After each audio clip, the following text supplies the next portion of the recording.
Binanatan ni Vice President at Department of Education Secretary Inday Sara Duterte ang mga grupong tumutuligsa sa panukalang confidential funds para sa Office of the Vice President at DepEd. Sa isang opisyal na pahayag, direktang pinangalanan ni VP Sara Duterte sina ACT Teachers Party List Representative Franz Castro at Senator Risa Hontiveros sa pag-question ng mga ito sa hinihinging confidential funds ng OVP at DepEd. Ayon kay VP Inday Sara Duterte, hanggang sa ngayon ay wala pa rin namang nailalabas na ebidensya ang mga ito upang patunayan ang kanilang mga alegasyon.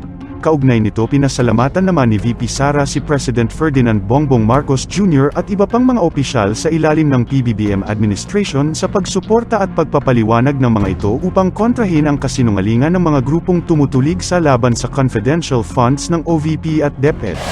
Samantala, sinagot naman ni Senate Deputy Minority Leader Risa Hontiveros ang pahayag ni Vice President Inday Sara Duterte kaugnay ng issue sa confidential funds. Ito'y matapos sabihin ni VP Inday Sara Duterte na habang puro drama umano ang senadora, hindi naman umano makapaglabas ng anumang pruweba ang mga kritiko na magpapatunay na ilegal ang ginawang paglipat ng pondo mula sa Office of the President para sa confidential funds ng OVP.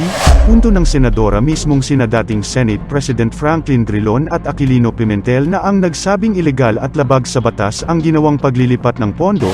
Hamon ito sa pangalawang pangulo, linawin na lamang sa publiko ang pondo ng kanyang opisina kaysa gumawa ng mga personal na atake at pag-iwas sa tanong. Kaya hindi maiwasan ng marami sa ating mga kababayan ang maglabas ng hinaing at komento sa mundo ng social media, at ayon sa kanila, di ba naintindihan ni Risa ang word na confidential? Mayroon kasing problema ang bansa na di dapat isa publiko.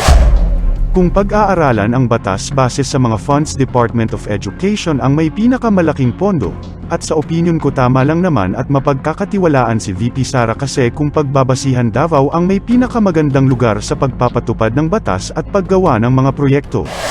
Bakit kaya nanalo yan si Hontibars? Hehe. Puro lang pamumuna ang alam, tagal muna sa Senado, wala ka man nagawa. Sayang boto ng tao sayo at pinapasahod sayo.